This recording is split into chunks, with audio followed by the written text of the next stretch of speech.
Hey y'all, I'm Allison Asarch from Nashville, Tennessee. Hey, I'm Sean Fraser from the Ritzy Kids. Hunters, this is Johnny from Rail Motor. Hey, it's Shane from Blind Season. Hey, it's Rob Stanier, and you can check out my music on all the streaming platforms. Check out my latest music on all the streaming sites. Check out my debut album on all streaming platforms. Check out our new debut album. Check us out on Spotify and Apple Music. And you're listening to our friends, Braggy and Curly. And my favorite bands from Australia. My two favourite podcasters, Braggy and Curly. Braggy and Curly. On the Unfiltered and Undiscovered podcast. And Rossi. Hey there, everyone. It's Curly here, and welcome to episode 194 of the Unfiltered Undiscovered podcast. We are fundamentally three old blokes with one obsession, and that's music that matters. Unfiltered chats and undiscovered artists. So let me introduce my co-hosts, and this is the bit I've been waiting for. We've got Braggy from Adelaide, who's a songwriter, a dreamer, and he's still waiting for that one song to go viral. And then, of course, we got Rossi from Sydney, who's a lifelong roadie and storyteller. And if he doesn't have a yarn about a band, they probably didn't play past the car park. So how are you, boys? Good, mate. It's all right, Curly. Yeah, it's good. Curly's doing good. Just testing some new concepts around that. So let me know. I'm a dreamer. Yeah, Braggy the dreamer and Rossi the storyteller. So call me a stoner. Any news, Braggy? What's happening down your way in Adelaide? Oh, mate, it's just cold. I've actually been crook, so I don't really have a lot of news. I don't really have much. I can tell you, because the folks who listen regularly would know that this season we've been doing the footy tips, and we do it NRL and AFL. Yeah. Just to be fair, I got one wrong. I only missed one. This. You're kidding. No, and guess who it was? My team, Melbourne. I went with my heart instead of my head. I got blocked by the Suns. You can't tip against your own side. It's almost against the rules, mate. You can't. I know. I can't. Yeah, you can't do that. So, what's the scores then? If you I got 14. Yeah, out of 15. Wow. Rossi had a really bad NRL. He only got 3 in the NRL, Rossi, and you got 5 in the. So you got 8, and Curly got 13. So he only missed 2. He missed the Tigers and the Swans. Yeah. And so the score is overall Curly's 156. I've caught up a little bit, 153. And Rossi, you're lagging on 146, but I think he can come back. Yeah, I'll pay attention. Stop back at the Roosters. There's a tip. No. Actually, tip. Whenever I've been in a tipping comp and the Roosters do well, it helps me because I have to tip them. I also have to tip against South, so them performing very badly helps. Yeah, well, I have to tip the Cowboys. So well, you poor thing. Well, they won. All right, let's bring in our special guest. We've got Zac and we've got Baz from the Zac Cross Band. They were previously on the show, episode 127, way back in November 2023. They just released Too Far Gone as their single. They had an EP out. We talked a little bit about the album, but we're going to talk a lot more about the album. Welcome to the show, Zac and Baz. How are we? Good, fellas. Now, normally I start the question off, and because you guys have been on before, I can't do the question about how you guys started because we've already had that one. Baz hasn't been on before, Braggy. So you could... Okay, well we can start there. So Baz, usually the first question is when did music first become a thing? When did you kind of realize, oh fuck, it's music, I really love it? Were your parents musical or? Not explicitly. Dad always fiddled around with the guitar. Yeah. But actually, I don't know. It kind of was weird because Mum and Dad wanted me to play guitar, right? And I was at the age of 3, so they were shooting for the stars at that point. You know. Anyway, we all do it. Dad had this little drum machine thing. Like it literally had like every sub part of a drum kit was a button you press and it, become a crash cymbal or whatever. It run through Dad's basic PV amp, I think it was at the time, and it had like a big W guitar running through it. It was literally cranked to 11 pretty much, distorted to the shit house, and off it'd go. Love it. So anyway, he gave me this. He's like, "Here, give this, try this." And I fixated on that till I was about 7 years old until I broke it. That was my toy. And so then Mum put me through like all the classical bands and stuff in primary school, and that went into high school. So jazz and all the orchestras and stuff like that. So I was a bit of a nerd in the sense that I was in all the bands, but I was I wouldn't read the sheet music. I wouldn't, but still can't. I still can't. We'd they'd give it to us, and I'd end up learning it all by ear. So every song, and like no matter whether it was a string orchestra or a wind orchestra or a percussion ensemble, whatever instrument I was playing in the back line there, I could just memorize it, like some weird savant syndrome, if you were, And what were you playing? What instruments were you playing in that? Pretty much just everything in the percussion section, like from timpanis, xylophones, marimba, drum kit, and jazz. You name it, anything that you could hit, pretty much. Guitars included sometimes. Guitar players. Yeah, Lockie's not actually sick. I knocked him out. But yeah, kind of into grade 12, I put it all aside and went, I've got to try and figure out what I really want to do in life. Music isn't always going to be a takeoff, kind of thing. Anyway, finished that. I signed up for a bachelor in health and safety at university. Went to the orientation day, walked out halfway through, never went back. So then, pretty much 3 months later, I pretty much got a job in real estate at that time. And then that all ended end of financial year. I got the sack. Not for what I did. We just didn't have any money. And I was like, fair enough, so be it. And on that day, one of my mates literally rang me and said, "Hey, you want to come down to the pub? There's this one fella playing. Just give him a listen. I know him from Blackwater or whatever it was at the time he was living out." So off I went. And believe it or not, 5 months later, I was playing with Ian Moss and Pete Murray with that group of boys in a band. And then that went on for a few years. And, then I quit. Start 2020. I went, I've got to sort my life out. I can't be a rock star per se. I can't live this identity that I think I am, but I'm not. Let's try and get a real job.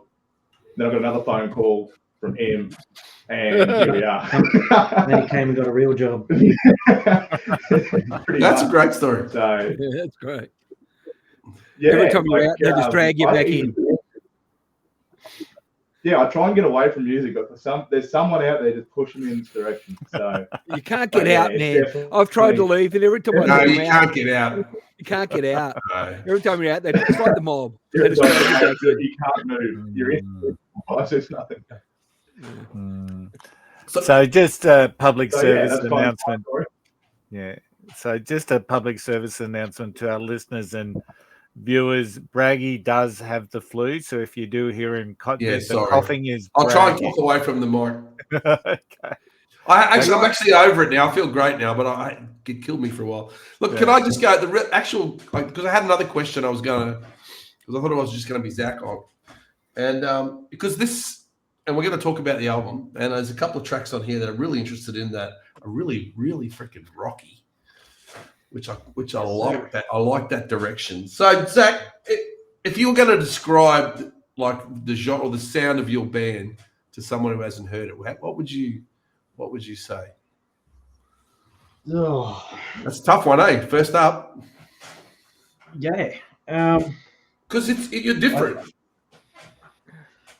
I don't know. We definitely didn't set out to try and have a specific sound. It just kind of, you just throw all the shit together and this is how it ends up. So I don't really know how to describe it. It's obviously got that rocky element. I don't know. It's like country at heart, like rock and soul. I don't know.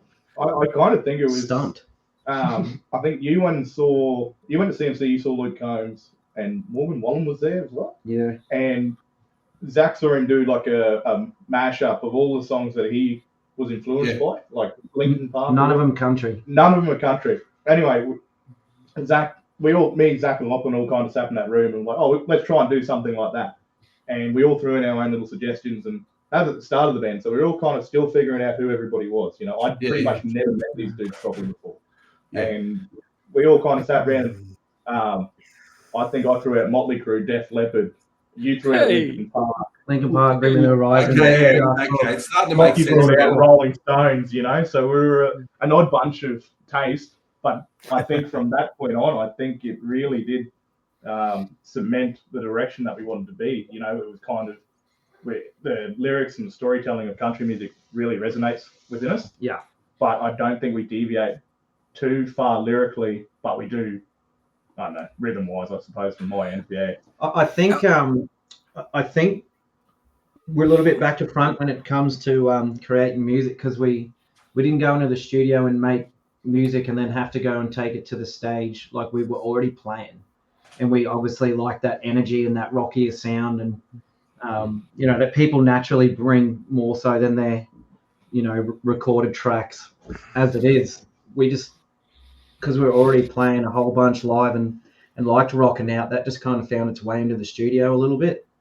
If that makes any sense, like probably to the point where it was like, you know, we're trying to track some stuff, and we kind of had to wind the neck in a bit and be like, it'll be fun when we do it live, but let's just keep it like yeah. I get you.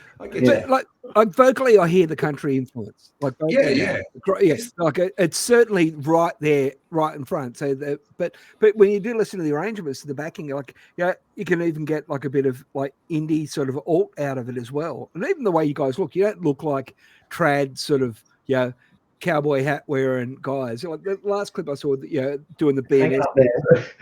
It's real. It's real. Yeah, you've got to have one. I get that, but you just look like regular blokes, right?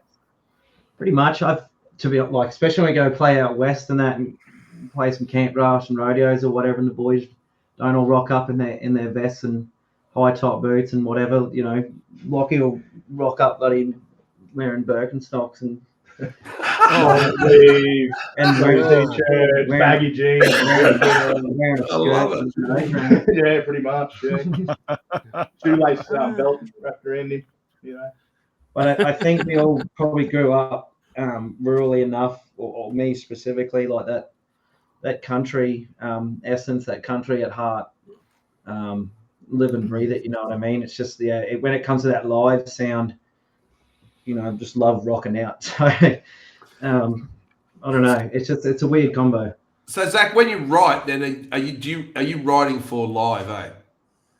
A little bit. My writing process is probably a bit funny because I really, really suck at doing melodies when I'm trying to write a song. So it always ends up in my head starting with a beat and then like a bit rappy or whatever, and like, how are we going to send it or drop it or whatever, and then. When we go to the studio, sometimes Jared, our producer, will be like, maybe we should throw a banjo in there or something just to keep it a little bit country for a bit. That's good, though. I mean, you know, there's not enough of that. Like, people say bands are country rock, but some bands just aren't. They're not country rock. Do you know what you mean, Rossi? Yeah, I do. Like, I don't think these days it matters less and less. Yeah, like, of course it does. There's periods of times if you go like over in the States that you're either country or you're not. And I was listening to a podcast today where John Bon Jovi had done a country crossover track. And he went into all these radio guys. He did 25 interviews, but they'd slipped him the feedback notes from all the radio guys saying it's great to talk to John, but we're not going to play the record. Yeah, wow. Because he's rock, and they won't. And they're like, that they're really, country. Yeah, there can be those demarc lines, Yeah. But if you cross over, offend a fair few people, but like, I agree with what you're saying because nothing pisses me off more than you see these artists put out music and it's they're saying country and Waylon Jennings be rolling in his grave and Like, if so we what? were all doing that, no one would ever hear it because nothing would have progressed from the 80s and 90s and whatever. Like, just What are we doing? Hank Williams. Make, and it's going to fall where it's going to fall. Like, You just have to be able to just have to express what you want to express. That's all it is, man. Yeah. You just do it. You do you. You can't be. The thing is, I talk to young performers about this. Is that like you can't be something you're not. Just be you. You know. If we tried to be genuine traditional country, it would make no sense because it's not what we are. Like you said, we're not sitting here wearing our cowboy hats and like you still love it. You're authentic, mate. That's what you are. Yeah. Not every country guy has an "I Love Paris" sticker on his guitar case. No, and most countries probably haven't been to all of those countries either. So I don't even know where half of them are. Yeah, but that's the thing, right? Like, yeah, but it's the stories. It's the stories that are the essence of country, isn't it? Yeah, that whole three chords and the truth thing. That's really what it's about. Yeah, and that's the part, like lyrically, like in songwriting, that is the most country part because that's just where we tap into it the most. You know, we've got stories to tell, got emotions to inspire. I don't know. That's just the part I feel like that where we stay true to country a bit more. That makes it country, as far as I know. Yeah, as we know, none of us are country experts, although we've spoken to a lot of them, haven't we?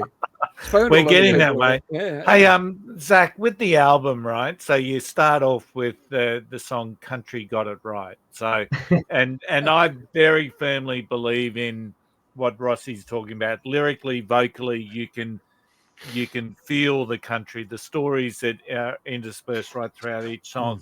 But that's a cracker of a song to start an album, mate. When you put on "Country Got It Right," you're in.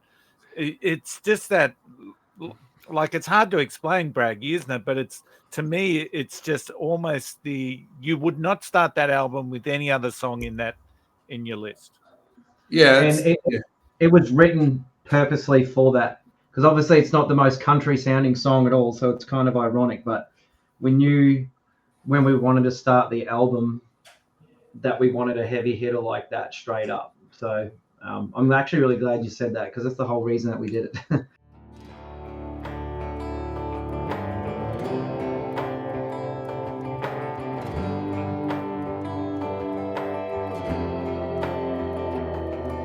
To hell with all this traffic, and to hell with all our taxes. Stuck at these damn red lights, man, yeah, we're all just living backwards. I wish just for a second we could slow down and ride on the wings of a blue-collar crowd. You can bet your life that country got it right. We got the boombox going boom, and we got beer stains on our boots. We got mud on the tires and real big flies, man, find me something to shoot. We got sparks lighting up the skies, having ourselves a redneck time. I need vocals and the truth, me and you. Country got it right,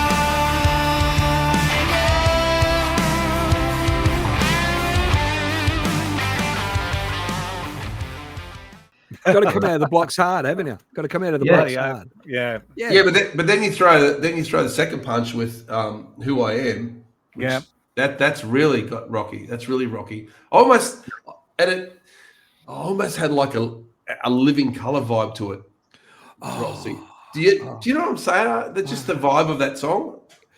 Just as I don't an know if you guys know aside, who Living Colour is, but as an aside, if you get a chance, go to NPR, National Public Radio, Black Music Month, and Living Colour did a Tiny Desk set this week, and phenomenal. Man, mind blowing. Then Stanley Clark did one as well, but Living Colour, like that whole, but that's that funk rock. But if you're talking about things like this, your early influences, like the stuff you really like, Living Colour's got as much to do that as anything else, Yeah.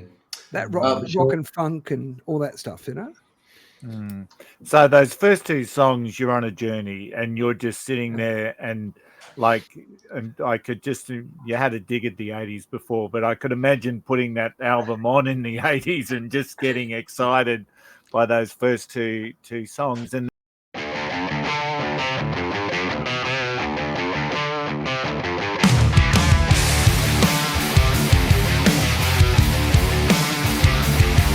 Let's be honest, I probably let mama down. And daddy's sick of trying, know he's over it now. To the girls who couldn't figure it out, I'll probably never have enough, no way, no how. If I want it, I'ma get it, no doubt. That don't mean I'm not simple, but I'm not playing around and saying no.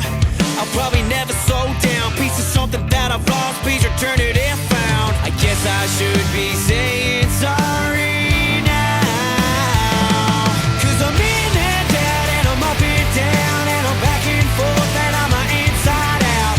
Shut it up or shut it down. I'ma drive away and get out of town.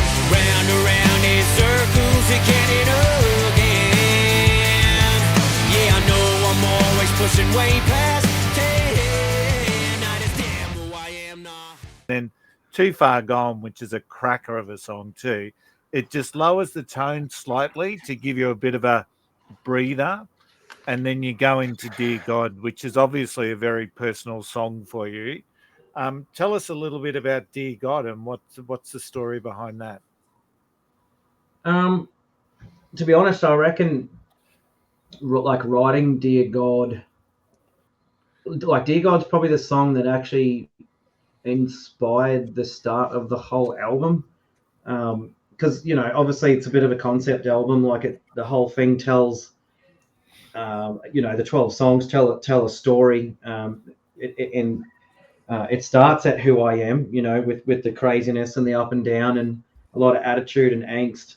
And then, you know, as the story goes, progresses into that Dear God, which is technically rock bottom as far as the story is concerned. But it was that Dear God at probably, you know, that time in my life when I wrote that did inspire the rest of the songs in the album. And it's a self-deprecating album, Zach.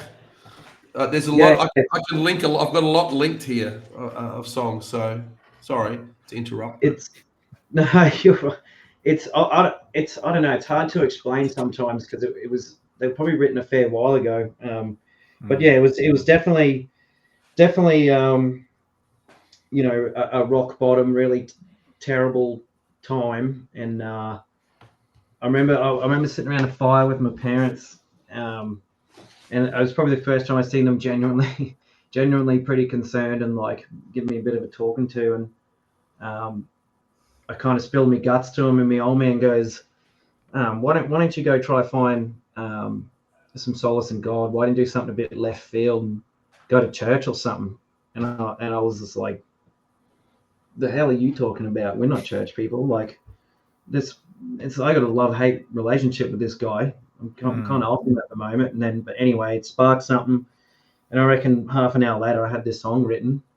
And then, you know, especially like this is the crazy part. And this is kind of how the rest of the album naturally progressed life-wise. Like there's that line in Dear God, do I pray for her? Do I pray for her? Do I pray for me? Do I trust in you that's meant to be? I met Ashley, who is now my wife, like the week after that. Oh, wow. Yeah. So, you know, hard not to kind of, I guess he answered something. Mate, like to write the words "I'm sorry" in a song takes a lot of like guts to write that and then put that out there as your art. So hats off pretty to you. honorable. We did our album launch this Friday just gone. I think it's the first time we played that song live, and I feel like especially playing, you know, you don't feel like you did all those years ago, you know, walking around. Like shit has gotten better, but when you like playing it live or even talking about it, and it kind of takes you back, like it's hard not to get emotional even singing it, like because it's, you know, it was raw and vulnerable, and I feel like that was the point of the song, like just to put it out there. And like maybe it'll help someone else going through something, but it's as we keep on hearing, it's the gift of the songwriter, isn't it? Yeah. It's the gift, it really is. But it's a true songwriter who can open up like that. Yeah. And look inside themselves. So I've written, like I connected these songs up here. I always show he's done his homework again. He's done his homework. So I connected Dear God, T2 Sweet, Take the Blame, and Happy Song. You picked up on all the little cameos. Yeah, I just felt I thought, hang on, he's really, it's like I said, self-deprecating here. So, and that's why I love an album, because I mean, I don't know what it's about myself, but I'll figure it out, so. Yeah. Well, it's funny you should say, because we often have that discussion. We have it over and over. The band's dropped singles or an album, but a long form work of art where it's been sequenced and considered and all that sort of stuff. It is important. It is important. Like, depending on, like there's so many different, like one day I'll get up and go, no, you just got to drop. I bought one of my favorite vinyl albums from the 70s the other day and sat down and listened to it from start to finish and just gone, I can't remember how much I enjoyed it, like I can't remember. I remember it's almost like the first time I heard the album. And as you hear it sequenced, the song rumbles and you just hear a little crack in between and you know what's coming up next. And that gives you a little bit of pleasant joy, That's why albums are great, right? Yeah. 100%. What is the story behind T2 Sweet too? And just quickly, I'll use a lagging pretty hard on our end, so I don't know if we're dropping in and out of service, but T2 Sweet. T2 Sweet's probably like it's nearly it's got to be top 2 lyrically favorite songs that I've written. I think it just works and fits and flows well, but the whole point of T2 Sweet was kind of like acknowledging that you got some vices that you're struggling with a bit, and obviously those vices can be anything, as sinister as you want to get with that, and I just think it was playing on my mind for a fair while, like struggling with certain things and like trying to get better at that, and like set yourself some boundaries and and some maybe goals to not to try and beat some of those things. And then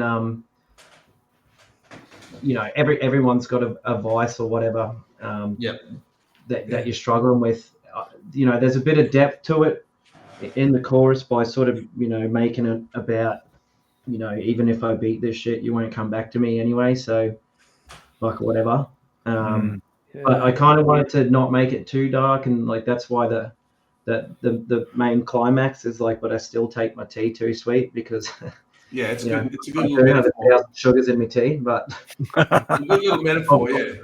Probably should knock that on the head too, but I think it's also acknowledging like, but fuck, you got to have a vice. You know what I mean? Like, if you don't have something, I'll go insane.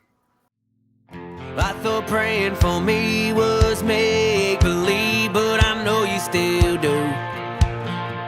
I got some help and I've been through hell like I said I would too.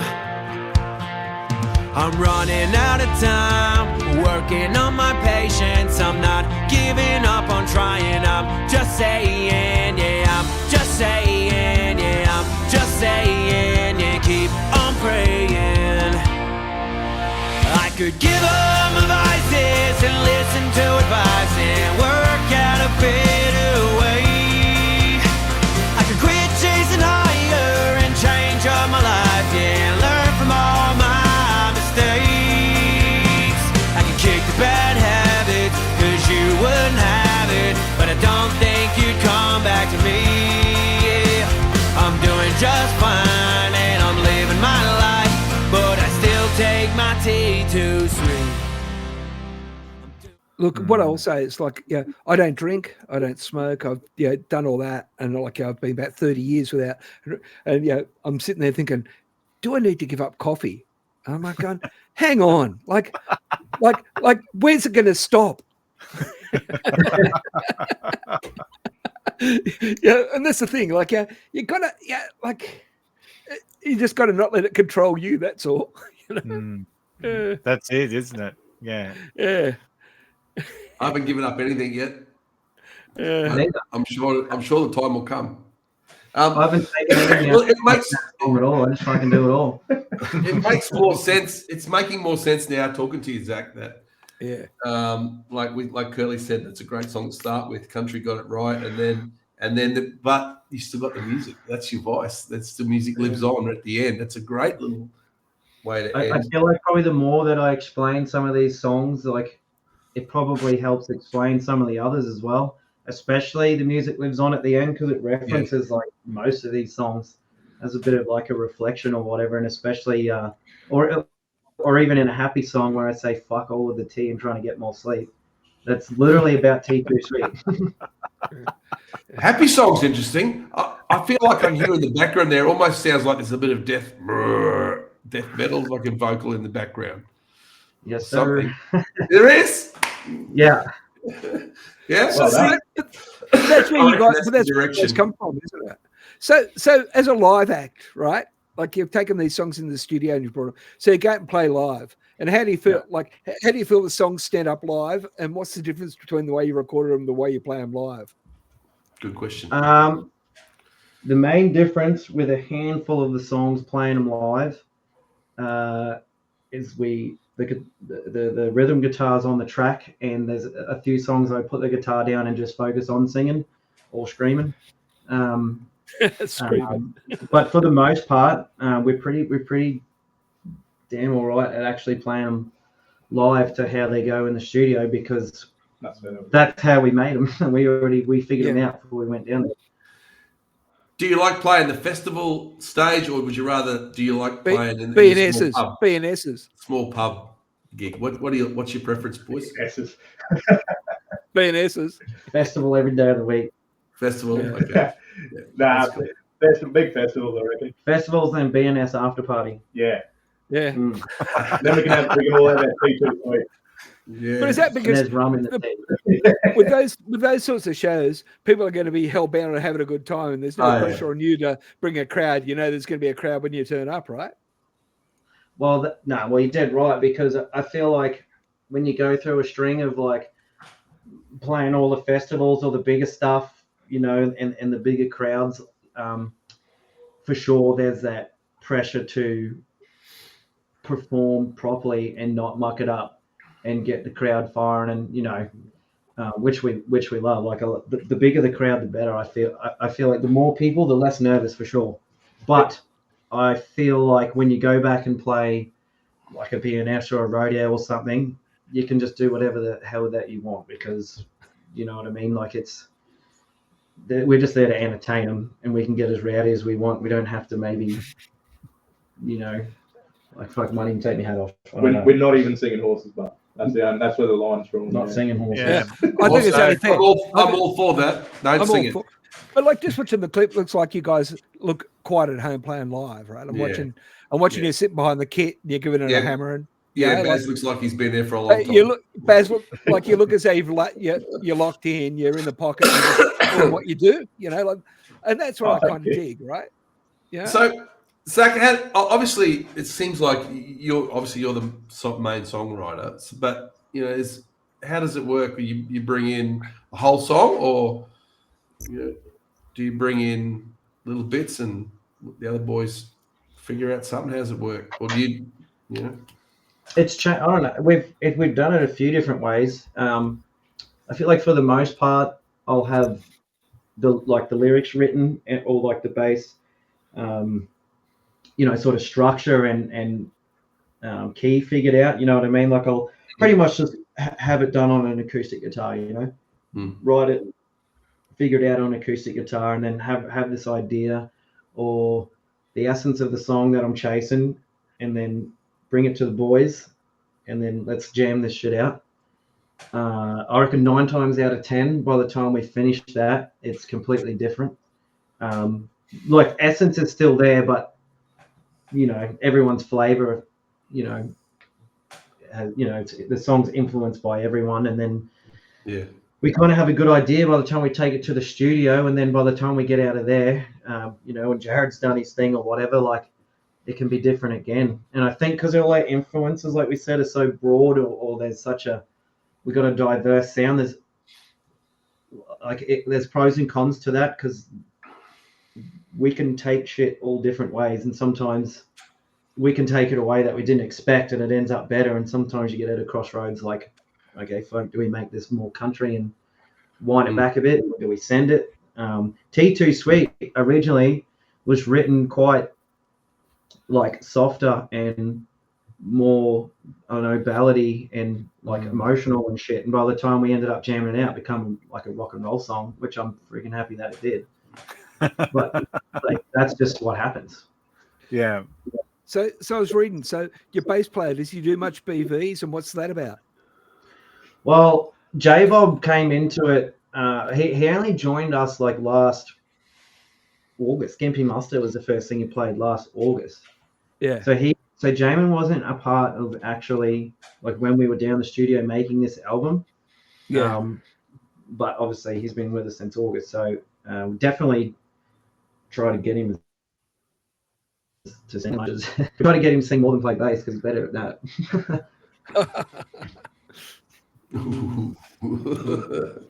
That's good.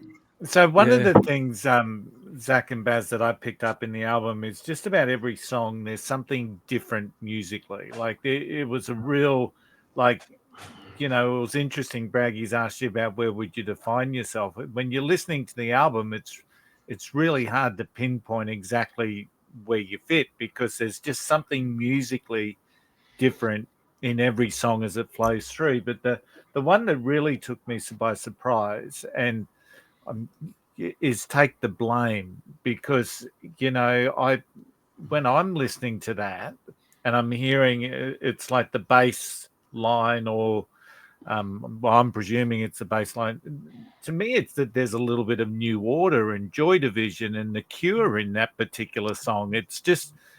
It's those guitar chords. Yeah, Cure. I had that. Yeah. And like, that's not country, but the vocals are country, and somehow the song works. So you use it onto it, eh? No one is fucking good at trivia. The only song that is on this album that was never designed to actually be on the album is Take the Blame. So when we were speaking to you at the end of 2023, that's when the album would have been finished. Mm-hmm. We went down to the studio last year to track a few more to have ready to follow up the album. Take the Blame was one of those, and then by the end of the first day, halfway through making this thing, we went, fuck, this has to find a home on the album, because it's too good to hold on to for that long. So you absolutely nailed it. That's why that one's a bit different, because we were doing some other shit, but it just had to find a home. Good pick up on the Cure, Curly. I heard that as well. Yeah. It's very interesting, but it's every single song. And I like what is it, Matter of Time.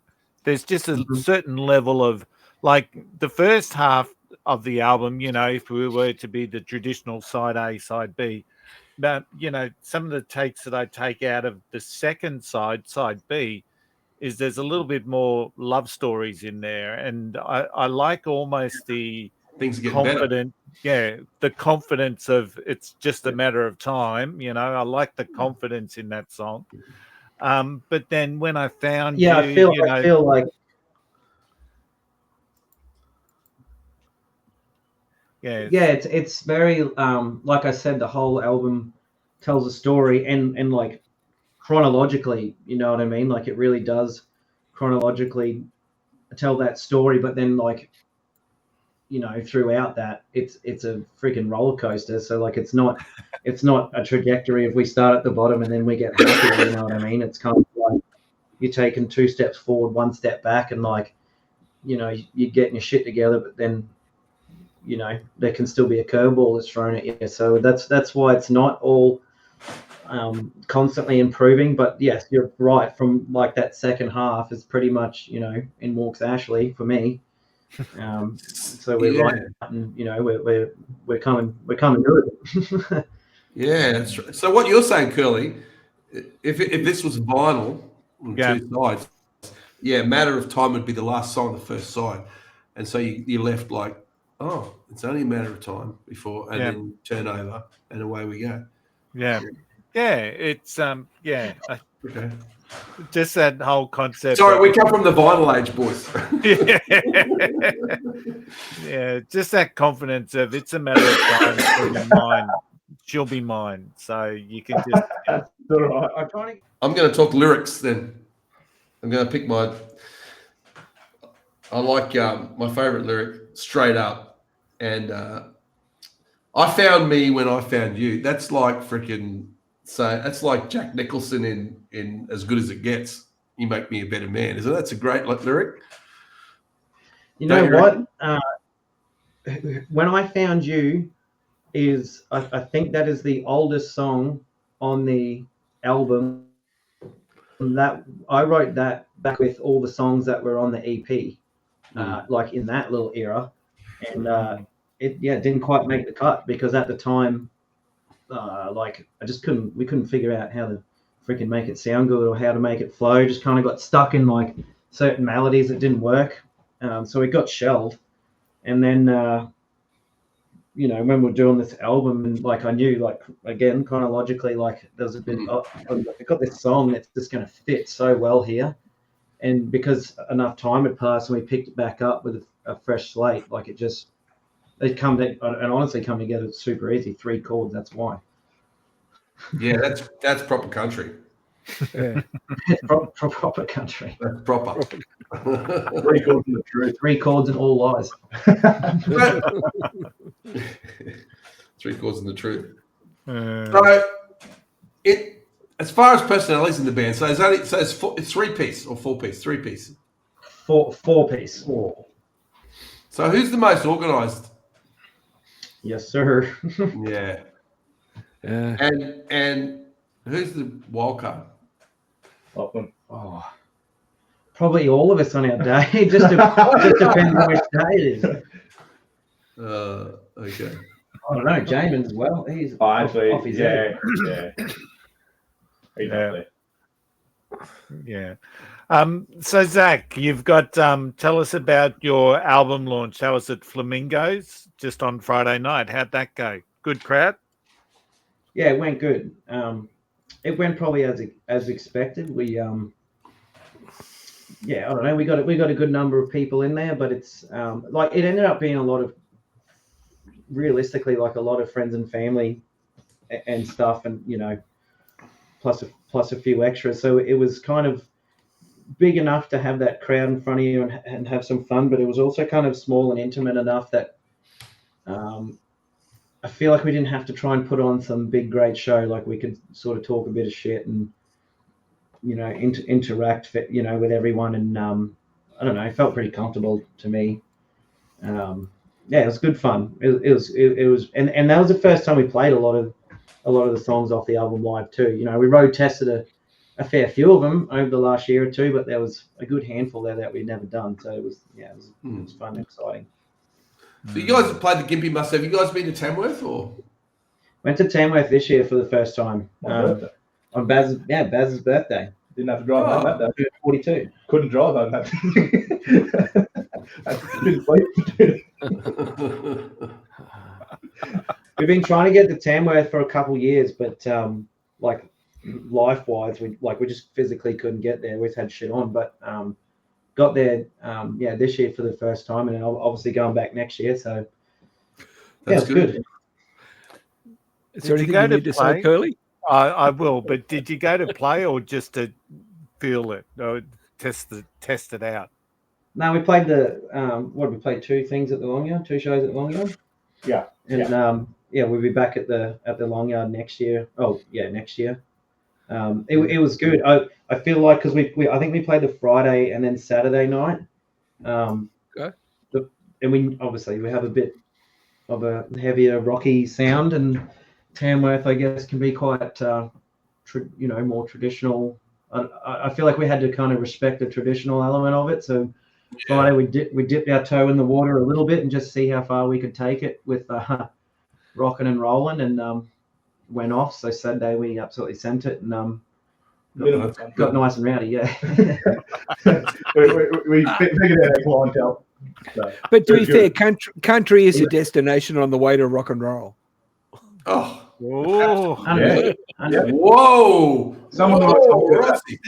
Did that just come out, Rossi? Or? Write that down. Oh, mate. We need that in a short. So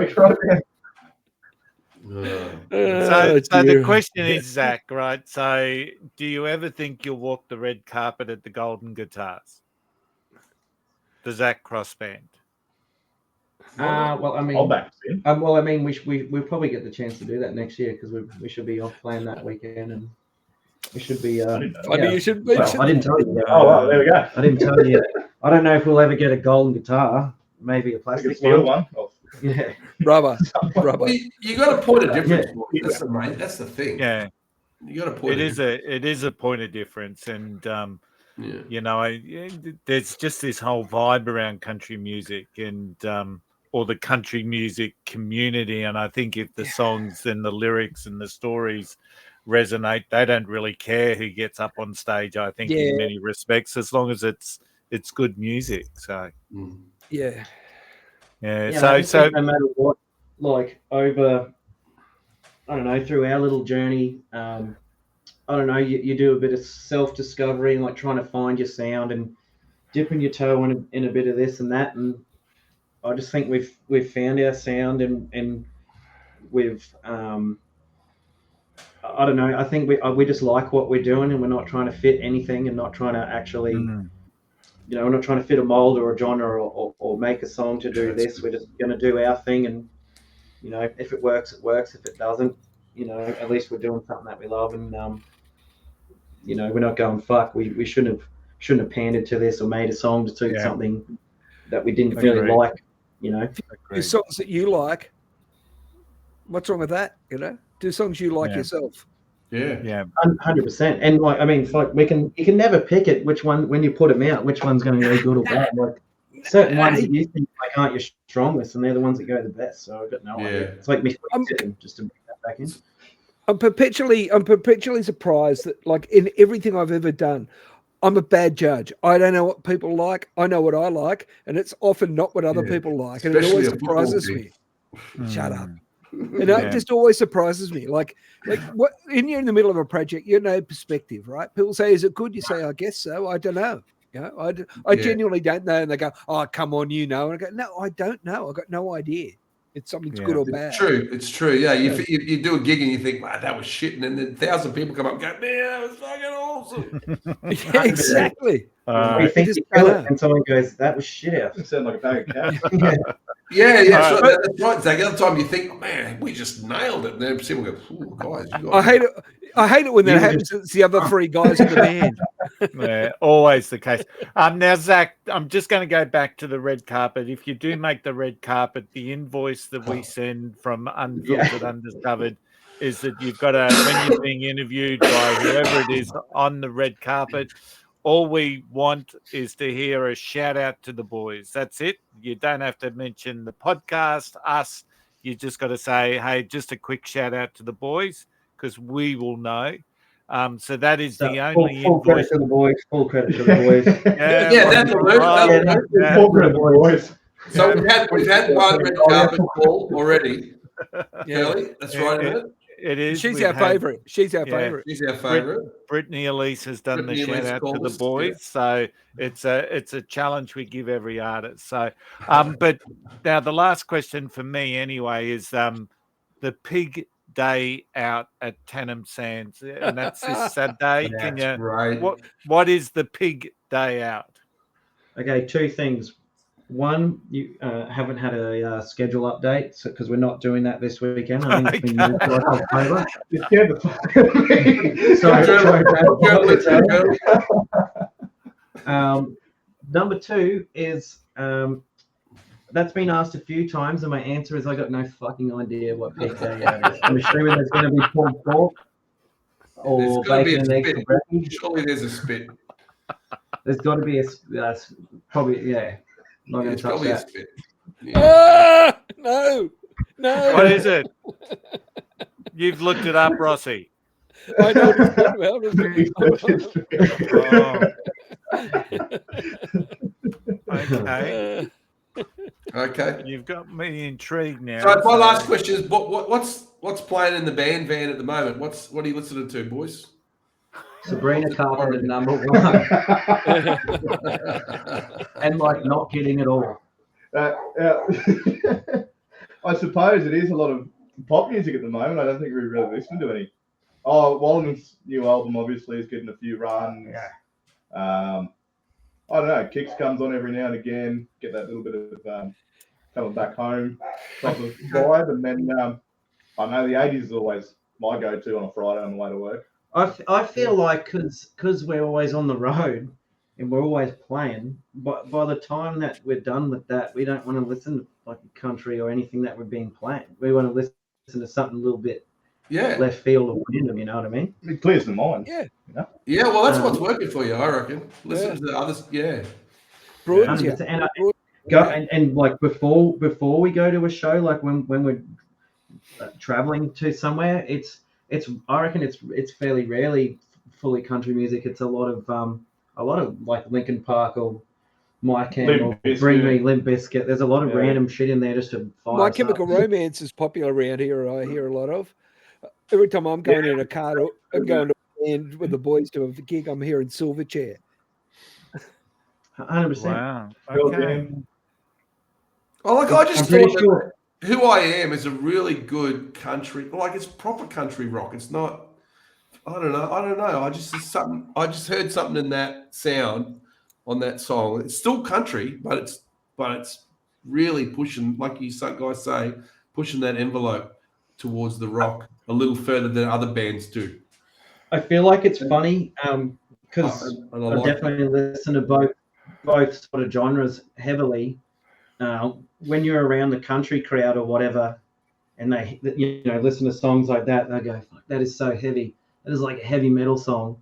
Yeah. But then, because I'm used to listening to that, I'm like, it's not fucking heavy at all. I hear that. soft. It's still a country song. It's still country feel and vibe for me, but it's got something else that you don't hear. Hang out with people that listen to heavy music or whatever, and listen to that, and they go, "Fuck, man, that song sounds country as shit." You know what I mean? Yeah. Just It's all about perspectives, isn't it? It's perspective, yeah. You're right. Yeah.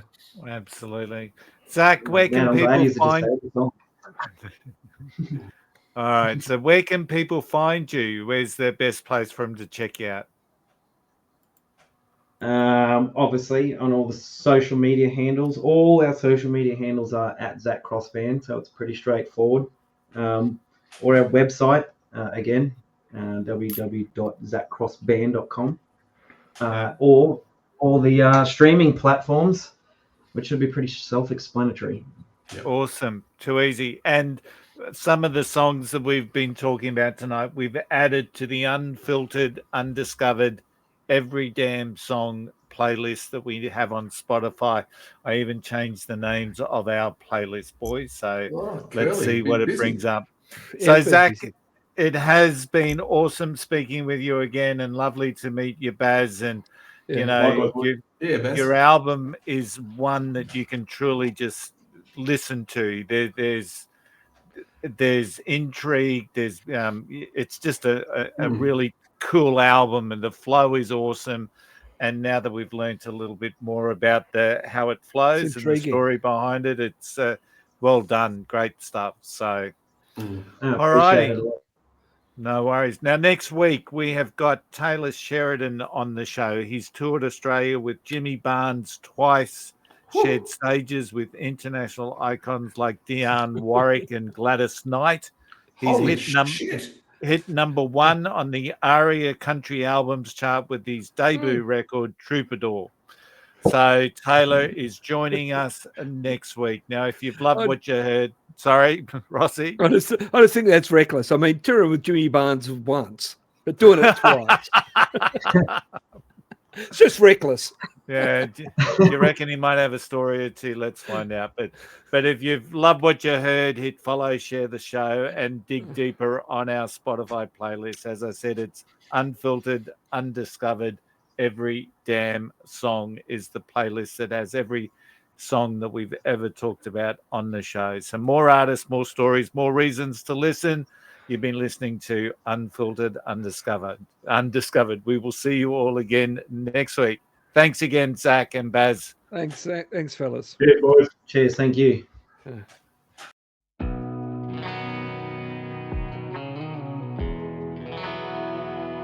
Well, I've been knocked down a time or two, learned some lessons, ain't that the truth? I've fallen off the wagon and climbed back on. From the mistakes I've made along the way, to the hits I thought I couldn't take. But when the sky clears and the dust is good and gone, there's one thing that keeps me holding on. We've lost good ones along the way, got broken hearted cause you didn't stay. Me and God didn't see eye to eye, but now we've made it through the other side.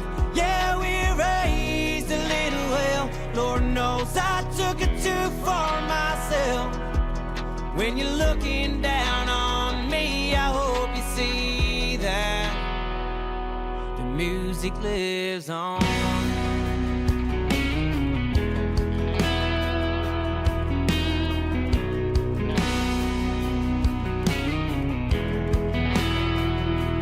It just does something to me, something I still can't explain.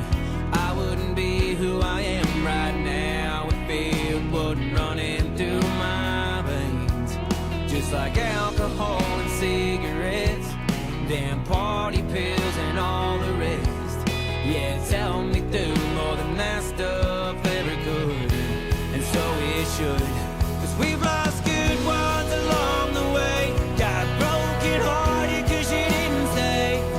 Me and God didn't see eye to eye, but now we've made it through the other side. Yeah, we raised a little hell, Lord knows I took it too far myself. Yeah, I hope you're proud of me when you see that the music lives on.